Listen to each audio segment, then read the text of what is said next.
Hello ಮಕ್ಕಳೇ, ನೋಡಿ ನಾನು ನಿಮ್ಮ ಲೋಕೇಶ್ PUC ಪರೀಕ್ಷೆ ಸೈನ್ಸ್ ಯೂಟ್ಯೂಬ್ ಚಾನಲ್. ಇಲ್ಲಿ ನಾವು ಒಂದು ಪೇಪರ್ ಕಪ್ ತೊಗೊಂಡಿದ್ದೀನಿ. ಮೇ ಬಿ ಟೀ ಕುಡಿತೀವಲ್ಲ ಆ ಪೇಪರ್ ಕಪ್ಸೆ. ಇದರಿಂದ ಒಂದು ಎಕ್ಸ್ಪೆರಿಮೆಂಟ್ ಮಾಡ್ತಿದ್ದೀವಿ. ನೋಡಿ ನಮ್ಮ ಜೊತೆ ಇವರು ಇದ್ದಾರೆ. ಇವಾಗ ಏನು ಮಾಡಬೇಕು ಅಂದರೆ ನೀವು ಮೇಲಿನ ಕಪ್ಸ್ ಮುಟ್ಟಬಾರ್ದು. ಓಕೆ, ಯಾವುದಾದ್ರೂ ಮೆಥಡ್ನ ಯೂಸ್ ಮಾಡಿ ಕಪ್ಸ್ನ ಬೀಳೋ ಥರ ಮಾಡಬೇಕು. ಹಿಂಗೆ ಬಾಕ್ಸದಾಗೆ ಎಲ್ಲ ಮಾಡಬಾರ್ದು. ಓಕೆನಾ? ಟ್ರೈ ಮಾಡಿ.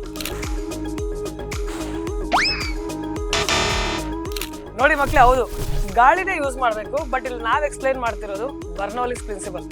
ಸೊ ಬರ್ನೌಲಿಸ್ ಪ್ರಿನ್ಸಿಪಲ್ ಹೆಂಗಾಗುತ್ತೆ ಹೇಳಿ? ಪ್ರೆಷರ್ ಡಿಫ್ರೆನ್ಸ್ ಇಂದ ನಾವೇನ್ ಮಾಡ್ತೀವಿ, ಗಾಳಿ ಊದಿದಾಗ ಇಲ್ಲಿ ಮೇಲಿರೋ ಲೇಯರ್ ಅಲ್ಲಿ ಗಾಳಿ ಸ್ಪೀಡ್ ಆಗೋದಾಗ ಏನಾಗುತ್ತೆ ಅಂದ್ರೆ ಪ್ರೆಷರ್ ಕಡಿಮೆ ಆಗುತ್ತೆ. But inside the glass pressure, ಗಾಳಿ ಪ್ರೆಷರ್ ಜಾಸ್ತಿನೇ ಇರುತ್ತೆ.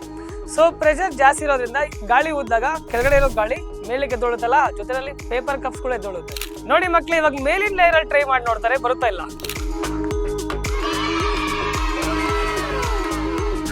ನೋಡಿದ್ರಲ್ಲ ಮಕ್ಕಳೇ, ಆಕ್ಚುಲಿ ಮೇಲಿನ ಲೇಯರ್ ಅಲ್ಲಿ ಪ್ರೆಷರ್ ಡಿಫ್ರೆನ್ಸ್ ಆಗೋದ್ರಿಂದ ಬರ್ನೌಲಿ ಪ್ರಿನ್ಸಿಪಲ್ ವರ್ಕ್ ಆಗುತ್ತೆ. ಈ ರೀತಿ ಬರ್ನೌಲಿ ಪ್ರಿನ್ಸಿಪಲ್ ನ ಕಲ್ತ್ಕೊಳ್ಳಿ.